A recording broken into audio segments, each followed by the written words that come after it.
We're very fortunate today to sort of wrap up our trip around the world. We've been doing this More Than Words series, and we've been to Sweden and Germany along the way.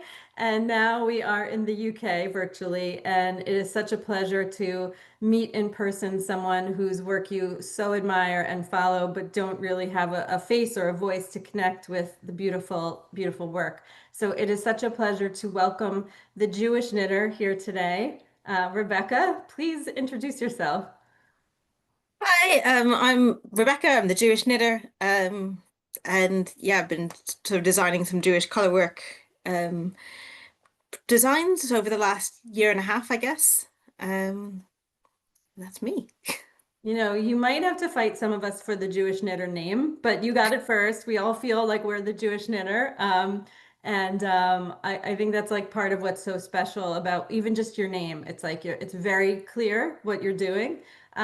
When did you sort of become the Jewish knitter? When did that become a public thing? Yeah, I mean, I did sort of second guess the name when I was thinking about it because I felt, obviously there's going to be a lot of people with that who that fits. But it really started with not having any intention of sort of doing things publicly, but I just really wanted a Hanukkah sweater. And I had looked for years, like every Hanukkah, like every couple of years, I would search Ravelry, and there was nothing that was Hanukkah colorwork sweater for humans. There's a dog one, and nothing against dogs, but I don't have one, and the dog sweater's not going to fit me. And so it was something that I had been looking for a long time, but I never really thought about trying to do it myself, even though I had done some dabbling and kind of playing with color work.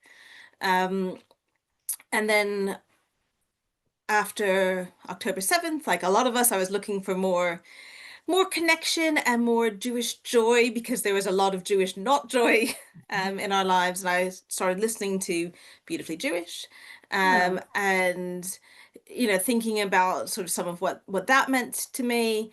And that December, I knitted myself a colorwork sweater from a pattern. And again, I thought to myself, why are there no Jewish, like, why isn't there a Hanukkah design? And then I decided to try making one.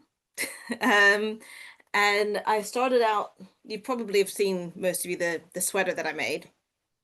Should say, but I started out designing it really just for me.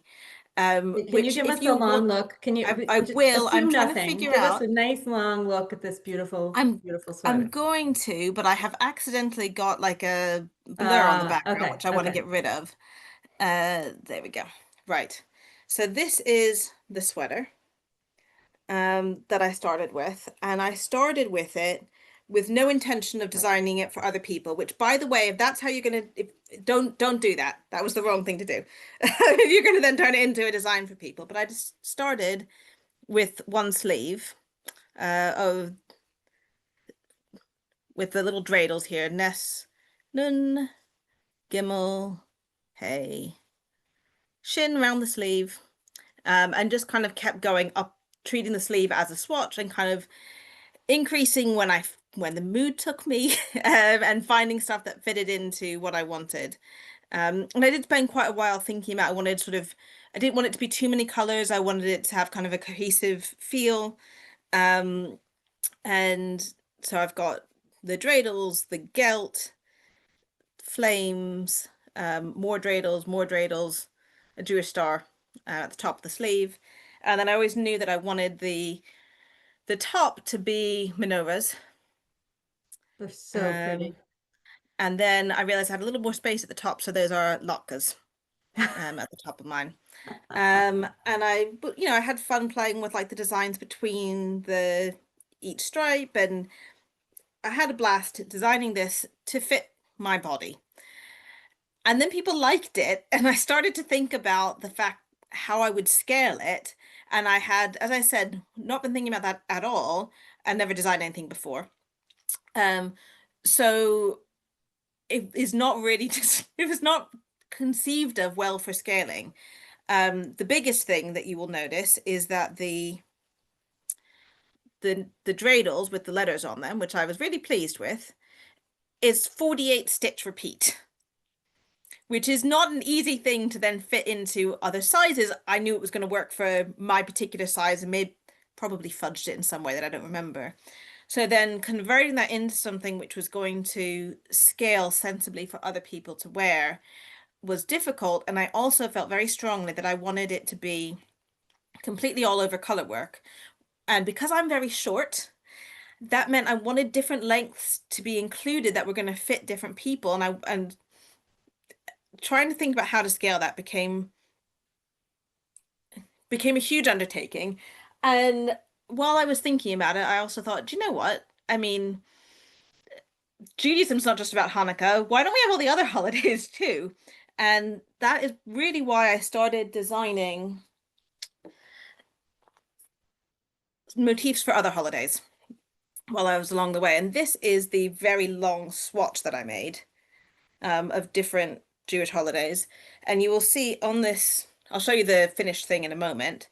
But there are various things I changed from it. And you'll see on here like I made this, which was supposed to be counting the Omer.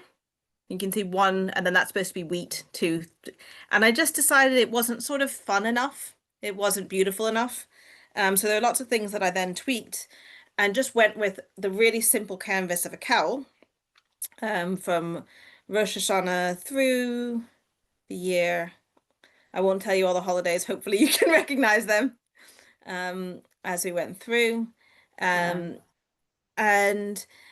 I found that I really enjoyed one thing that I felt was really important about the designs for me is that I wanted them to be recognizable but also fun to knit. So I spent a long time on the apple, which it looks simple, I think, and it's easy to knit, but to try and get the apple looking red, but the honey looking yellow, but not having three colors in a row, took me a really long time to kind of figure out a solution for. So I spent a really long time designing different options, and I actually have alternative variations on almost all of these. I've got like a whole set of shofars that I would love to use sometime, and so forth. So the nice thing about a cowl is that you don't have to worry about sizing, and I went into it with the plan of making it into a pattern, and it is a lot simpler to write as a pattern. But I didn't want to put Shabbat on it because I felt it didn't make sense in a calendar because it's every week, but then I felt like I had left out something, somewhat important. So I then did a hat to go with it. And this again is not the exact finished hat because the lovely Anna Amelie in Israel said to me, no, your mem isn't quite right. So the finished one has a different mem and a different style there. But I gave that one to my rabbi, so you can't see it. So those were sort of the first two projects that I released. The first two patterns that I released were the calendar and the hat.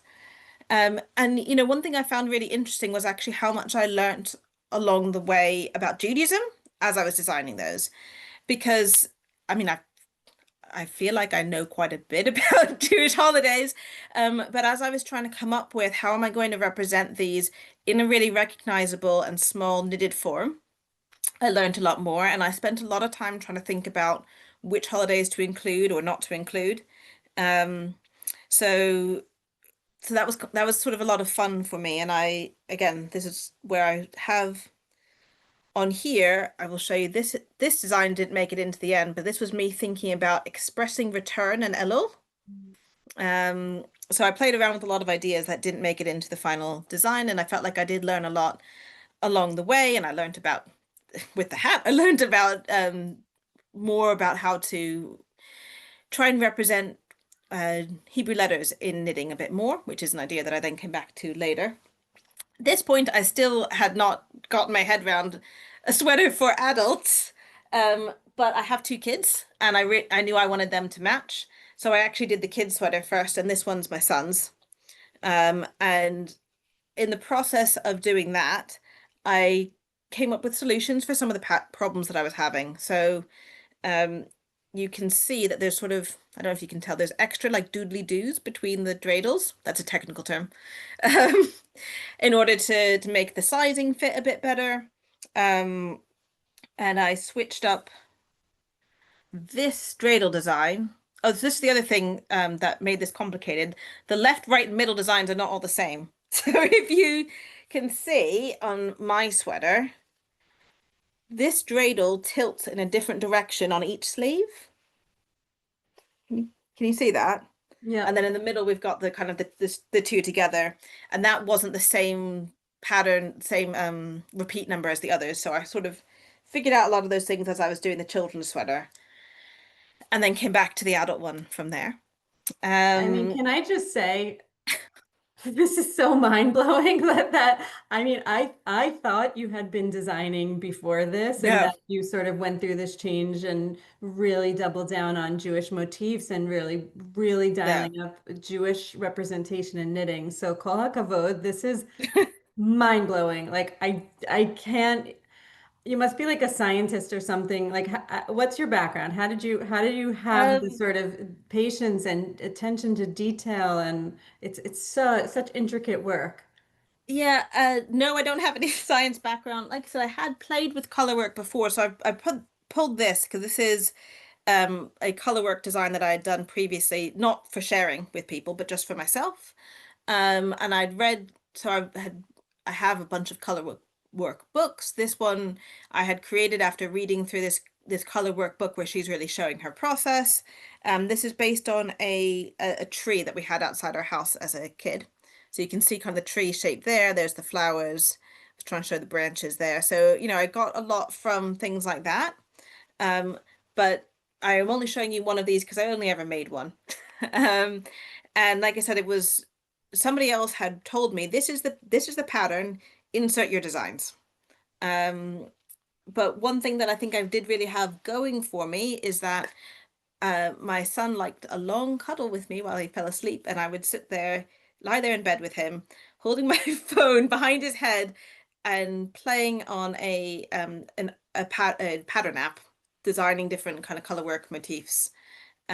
So there are so many on that I actually find it a little bit overwhelming now because there are a lot of ideas, like I said, that I've not turned into something. So yeah, I did a lot of playing, and that was part of why I brought this kind of scrappy thing to show you how much I spent hours refining the designs and then I knitted them and then they needed to be refined further. So you can't see on the sweater all the places that I ripped out and redid things. The dreidels were too fat, the stem was too long, the shin didn't look right. And I have come to kind of accept that when you knit, you don't want to rip. It's really annoying. Um, but when you are designing, ripping is part of the design process. Ripping and redoing things is part of the design process. So I again with the menorahs, for example, my plan was that the menorah was going to be the dark blue. With this, sorry, this which may look a bit black is actually a really dark blue. Um, and you wouldn't think it to look at it, but there was not enough contrast between the dark blue and the light blue and the mid blue here. And it's funny because if you read about color work, they will always say, um, take a picture in black and white, and if that will help you know if the shades are really close. Well, in black and white, the yellow and the blue, these two colors are completely indistinguishable, but they didn't work. They work beautifully in contrast, whereas the dark blue didn't. So there was a lot of kind of ripping and adjusting things along the way. And then I think part of what happened is that as I was churning out all of these ideas, I would churn out something that I hadn't used in a previous design. Like, well, now I need a design to include that. So there are a ton of different motifs across the designs. Um, like the Hanukkah sweater one, I think there are like 10 different dreidel variations without is no, there might be more than that because and that's not counting the Nun, Shin, Gimel, Hey, and there's a Magen David one, and there's a Pei one across there's just tons and tons of different designs. There are big flames and small flames, and three different sizes of menorah, and latkes and sifganiot, and I just went a little bit overboard in a way, playing kind of with different designs and ideas. and yeah, had fun with There's it. something so Jewish about that, that you're giving so many options and that like every Jew can make this one thing their own thing. I actually really, really love that. Um, and Linda asked a question which sort of gets into something that's on my mind. She wanted to know what yarn you used, and Maureen mentioned that you did a collaboration with Keith Leonard of Yarn Snob, whom we all know and love, or many of us know and love. And I wondered if you could talk a little bit about yarn support and just support from the knitting industry as a whole, and sort of how you've made your way as like your work is incredible. How has the reception been, and sort of what sort of support have you gotten from dyers, from knitting media, from sort of across the knitting community? I think the number one person that I need to mention is Penny Shima Glans. I don't know if she's ended up joining us today, but she kind of spotted my what I was working on really early on, and I would never have gotten to the point of a decent pattern without her. She had a lot of support in creating patterns and tech editing and supporting other people to create patterns. So she's tech edited everything. She has explained to me how to write a good pattern along the way because I had all the color work ideas, but I hadn't put a lot of thought into how that translates into a pattern that's easy to follow.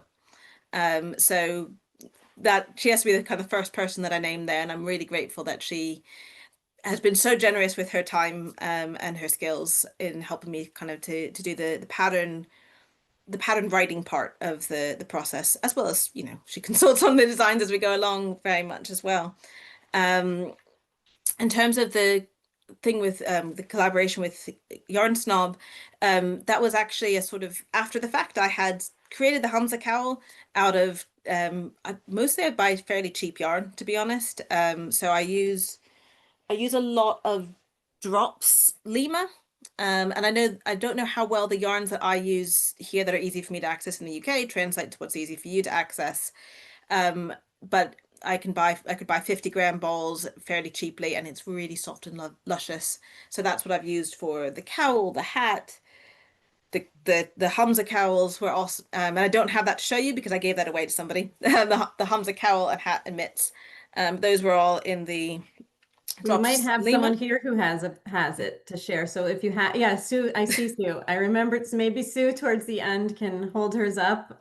We can pin Sue. Let's pin Sue. Sue, do you have it? Yeah, She's gonna go get it. All right, sorry, Sue, to put you on the lovely. spot. I knew Sue did Hamza because I Yeah, and watched her Sue process. has definitely shown me hers. Yeah. So actually, Keith kind of messaged me after I released the pattern and asked if he could do a kit for it, and I thought that it was really, really wonderful, and it was sort of a moment of feeling that my patterns were being really valued, and I felt it kind of also boosted my the signal a little bit, and he dyed some beautiful kits for that as well. So that was a huge excitement for me when he kind of reached out to me. Um, the other person who I've kind of done some yarn stuff with is Anna Amelie from Israel, and I bought some yarn of hers that I did a Shayna Billow scarf with, and she was then telling me how much she loved Hanukkah and asked me if I was going to do a Hanukkah sock, and then sent me some yarn to do a Hanukkah sock with. So that's why there's a Hanukkah sock. Wow. If you like the dreidel sock, that's her. Wait, That's all. wait, wait. Give us a better So, look at that. Oh so my this is the gosh. dreidel sock. And I again talking about the experience or lack thereof that I had, I basically had to teach myself how to knit socks first and then make it.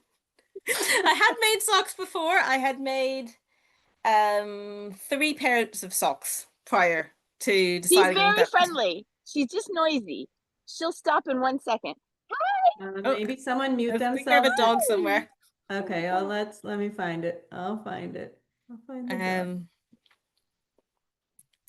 Sorry about that. I think we're good. I it's think all we're good. right. Okay, sorry. Um, You are so very friendly too.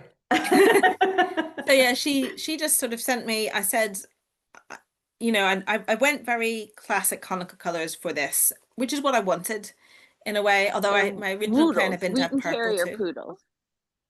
Yeah. Okay, you guys, please mute yourself if you have a dog and you're talking Uh-huh. about your Oh, Wheaten. did We you meet hear in the it. neighborhood? Okay, let me find it. Does anyone see what it is? Oh, okay. I met a 3-month-old Burmese I'm little muting all. puppy in the And then neighborhood. I'll unmute you. Okay, I muted all. I'm gonna unmute you now, Rebecca. Sorry about that. Tanya, it's someone named Holly that's not muted. Okay, I just muted all, so Okay. hopefully we're Okay. good. I Let me should come be back. back. Okay, you're Yep. unmuted. Good. Okay, sorry, Um, little Zoom break. so Okay. yeah, I think she had posted something about, what kind of color combinations people wanted. And I said, what would you do for a Hanukkah sock that's different? And yeah, the next thing I knew, some yarn had come my way. So that's why I did this sock, and it's, um, so all four colors are from her, and there's these kind of larger dreidels going both directions, and then these ones are, again, they're more doodles than anything, but to me they're tiny dreidels. They're kind of zoomed out dreidels kind of between them. And I had a lot of fun work creating this sort of very stripy gusset there. Can we just go back to what you said and Yeah. make sure I actually am comprehending? You taught yourself to knit socks and then you designed a colorwork knit sock. Basically, Okay, yes. just like And I don't think I'd made colorwork socks before. I did make, and where is it? I don't know if anyone saw, I made a colorwork sock with a different design, and I decided that this wasn't that the fit wasn't quite what I wanted, but I still maybe want to come back to this idea. So this is supposed to be like a little prayer book. Wow. Sorry, the camera quality is not great, and then we've got like little standing up prayer books to the side. But the fit wasn't great, and what I've now learned is that I probably should have sized up since I was doing colorwork sock. But yeah, I bought some yarn from Theatre Kids Yarns, who's another amazing Jewish dyer and does Jewish themed yarn. And it probably wouldn't have been my first choice of yarn from her, but when I discovered her, it was just sort of leftovers from the Eats and Treats set that she had dyed before. So the only sock set that was left was the Moroccan fish sock set. And I didn't grab those socks. I knew there was something I was missing. So I designed a little Moroccan fish, Jewish Moroccan fish design for the top of those, and I knitted that sock, and that was sort of my process of getting my head around how to knit a sock. And I think I also I knitted a sock that Things Beth Makes, another Jewish designer, Mm. had created, and then sort of was like, yeah, okay, I can do this now. I get the idea. So yeah, I had not knit very many socks before I kind of dove into this. And I think I might have seen somebody who did the test knit on the socks with me. Um, they came out, I think, a little bit too close to Hanukkah because I probably had bitten off a lot in trying to do those as well, but maybe next year. I'm in such awe of you. This is really like Diana, the design alone is gorgeous. If all I knew was how gorgeous and thoughtful the designs were, that would be enough. And to see just like how much you're Jewishly growing, knitting Yeah, technique, design, like there's a lot happening here. This is a yeah. really incredible process. I really have goosebumps. Like I'm very proud of you. Very Thank proud you. for all of us. And you've given us, you've stretched yourself and given us such a gift and such beauty. And I feel like I don't I love and have great respect for everyone. You've named Theater Kids, Penny, Anna, Amelie, Keith. These are all wonderful people, but they're all in our bubble with us. And it seems to me that Barocco should be working with you. You know, all these big yarn companies as they roll out holiday knits and local yarn shops. And so if it's something you want help from our little mob here, I would love to see you representing us as this like amazing Jewish, like your patterns in yarn shops everywhere as like Jewish representation as holidays come. This feels like a no-brainer, and I don't know why. Like, you know, like a Lovecraft, Barocco, these big sort of commercial, even Lion Brand, like they should be giving you yarn support. And I see Sue nodding with me. Um, I think that you should be getting broader support. And I don't mean to stir the pot. And I have only respect and love for the people you've named, and that is wonderful support. But I think you need to be bigger. I think we want you to be bigger. So I hope Well, you take that with love, and like know that you have a boost from us if you want it. that's really flattering. Thank you. And I think it's hard in a way. So we worked out that in the first year, I I couldn't quite resist. I did release 19 designs. I should have stopped at 18 because it's a more beautiful number. I did release 19 different things in the first year of doing this, and I've needed to take a little bit of a step back because it was a lot. Um, I did try and submit something to a magazine here that, frankly, I don't even know if it went to their junk because I never even heard a thank you for the submission. But I have other ideas, and I'm giving myself a little bit of a breather. If I would be happy to try and do something bigger if there's interest. Yeah, I don't think you need more things. Let me say, I don't think it's about you. I think it's about like using this channel, and I want to volunteer to help you. thank you.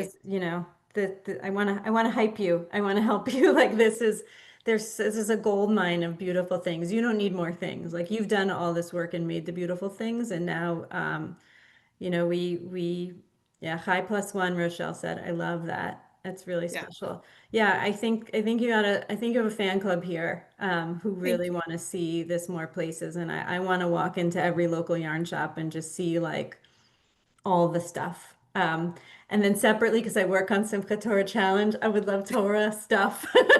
We'll talk about that Yeah, another so I had this time. idea, and I think I mentioned it to you, Tanya, of trying to create a little motif for each parsha, and I had designed, I think, about 4 or 5 ideas, but they didn't translate to knitting at all. It wasn't working well, and one of the challenges with doing something like that, which I had so much fun with, um, was that if it's too big, then you're not going to do the whole bit of knitting in a week. If it's too large a project, then you can't get through all of it in a week. And so I had like a tree that had the word knowledge in the middle of it, and I had I had particular fun doing the my favorite parsha, which is obviously the one about Rivka with the camels and the well, and design it, but they didn't translate into the knitting at all. So I need to kind of come back to how I might do that, and I think that probably it would need to be fewer individual pieces than each parsha, for example, because I need to kind of be bigger in order to represent what I wanted. But it is still something that's churning away. I love it. I love like the passion and the boundless ambition and the idea that I'm thinking of like you did 19 things. Like I don't make 19 things. You made, you knit, you designed, you tested, you did all this stuff. Like it's just incredible. Really, I hope you feel just like such pride in what you do, and you've created something that's going to outlive everyone on this Zoom, and hopefully like this is such a special gift you've given to all of us, to the world, to the creative world. And as you know, I've written about knits that are the makers are long gone. And I didn't share in our group. I think I did share that the blue sweater, the Passover sweater that some of you knit, Helena Weinstock Weinraub passed away at the end of May. And so that's an example of a knit that was knit in Sweden after the Holocaust and worn for 80 years to every Passover Seder. And it's like these things outlive all of us. And you're just creating something so special. Um, Yeah. wow. My mind is like this is bigger than I even appreciated or understood, and it's the limitation of Instagram, and this is why we do this. This is why these conversations are so powerful. So I want to open it up to a little bit of show and tell, because I know our community has so many things to show you, and I think it would be great fun for you to get to see. So Sue, I see you ready. I'm gonna pin Sue. So first of all, this is the Hamsa cowl. This absolutely, and I fell in love with this the moment I saw it.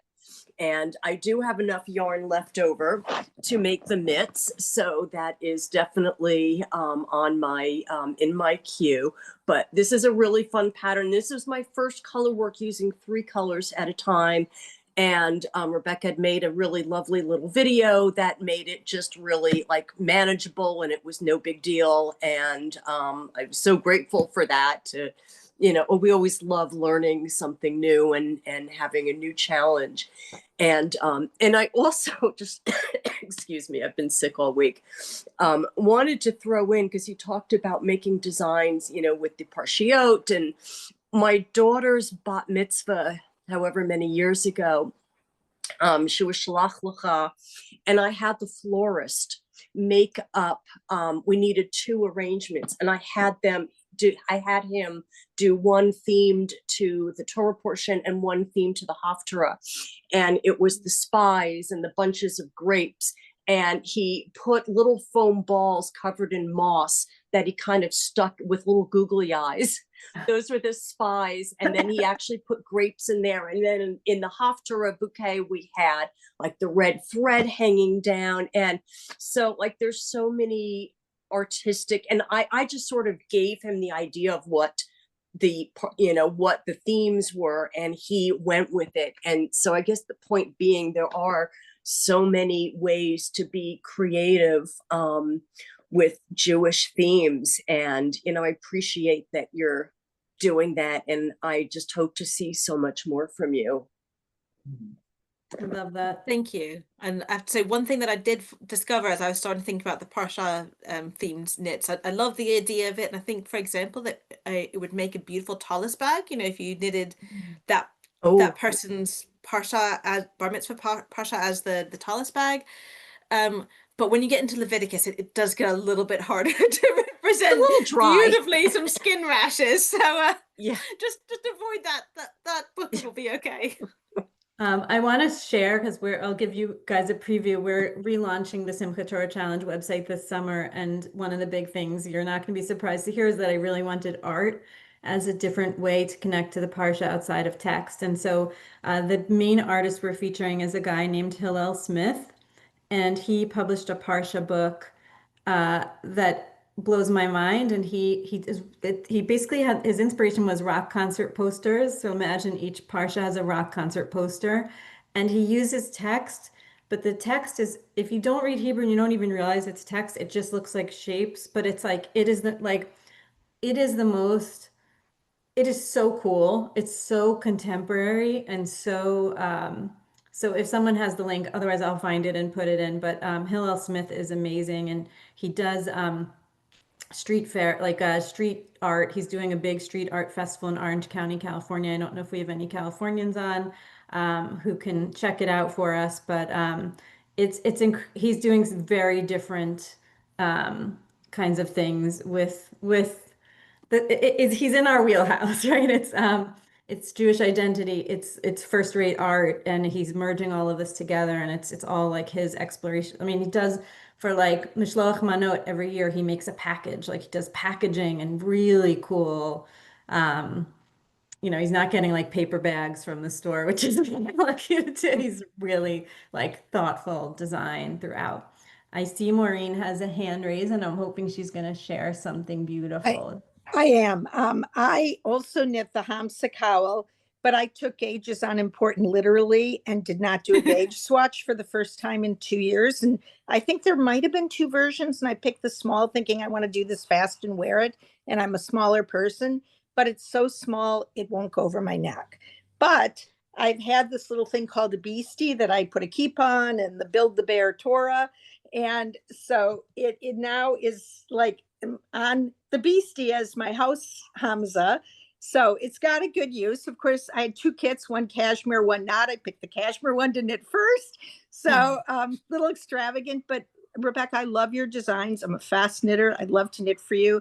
And I'm in the UK a lot. So you and I need to connect, I hope. But because your designs are just mind blowing. And I also assumed, oh, she's been doing this for years, but I didn't know about her till now. And I can't believe how amazingly prolific you are and creative. And this, I mean, you've got everything beautifully. But I would add a little note saying, gauge is important because like I'm a tight knitter on color work. I don't do as much color work. So it did like, it's like what you said with your socks. So my one suggestion with love is maybe to say, you know, make sure do the gauge swatch to make sure it'll fit on your neck and you can wear it with pride. Fair enough. Beautiful, Maureen, beautiful, beautiful. The Beastie. We learn something new every time we have a Zoom. The guy, Dennis Pearson from Milwaukee. It's a very Milwaukee thing. And I don't know, I have neon on it. It's kind of ridiculous. Awesome. But Awesome. You're spending a lot of time inside. You got to have fun toys. I see a hand raise. Yael, I would love to hear what you want to share. Hi. First of all, hi, Rebecca. Lovely to Hello. see you finally. Rebecca has been such a source of Jewish joy for me during this difficult time. We connected pretty early, I think. And yeah, I've just love her patterns, of course. And it was lovely to hear you talk. I wanted to show. I test knitted the sweater, but of course I have to do something different. So I made a slip over of the motifs. I don't know if you can Brilliant. see. So Brilliant. I picked and chose like what I wanted, what I liked and what would fit here. So I changed the menorahs or like the Hanukkah or down there instead of up here. And yeah, so I had this. It's probably the most fun knit I've ever made so far, and I enjoyed it so much. And then I also, and Rebecca is so generous, so she has been sending me different patterns. Says, "Oh, try this or try that," or and I haven't used everything, but she's so kind. And I was doing like I received. Going to make a cardigan and I received yarn and it was a Christmas cardigan and I didn't feel like doing Christmas motifs. So I put them on a totally different sweater. So these were like the ones on the original Christmas sweater and these ones I took from Rebecca. So yeah, Awesome. and then I made some half mitts also, but I don't have them here. So just wanted to show that. You did these Yes, too. I know you those, did exactly. these. Yes. I They love was those. so Can you- much fun to make these two. Can you talk about, thank you for sharing it, Ellen. It's so nice to see you. Thank you for being here. Thank you. And I love the customization. I love the Christmas sweater that's like, no, we're going to do this our way. Can you share those mitts? I don't think you've shared them and they No, blow my so mind. these are the 7 species mitts. And I showed you the mitten that I made for myself that I only ever made one, so I decided 2 non-matching mittens would be more inspiring for me. And again, this was a place where I felt I was learning a lot about Judaism along the way. I'd kind of vaguely heard of these things. They're actually in my ketubah is a beautiful painting, and they're in like I think that's the first time I'd heard of them, but I had to really look into it in order to design it. So for those who are like me before I designed these, the 7 species are the 7 species specifically mentioned in a passage in I think it's Deuteronomy about how you're coming into this good land, and there are very special things about them, but it is, let's see, this one's barley, this is wheat, olives, dates, pomegranates, grapes, and figs. And so it had the 2 kind of coordinating but non-matching mitts, and then at the top mine says 7 species. Yael decided not to go for the words, and she sort of repeated the this little Jewish star design, which I tweaked a little bit to make it sort of a bit viney, but they're just sort of, you know, some fingering mitts that I made with that idea, and I had fun trying to go a little bit more sort of floral and a little bit more abstract in a way. Rebecca, we're so grateful to you for being here and to everybody who shared things today. Thank you so much for being an active part of our community and conversation. So wishing you guys a great week, and we'll be back. We're now on Substack, which is my other new platform for the week. So please check out Beautifully Jewish on Substack, and much more to come. So thank you, everyone, and Leah, safe travels. Thanks, everybody.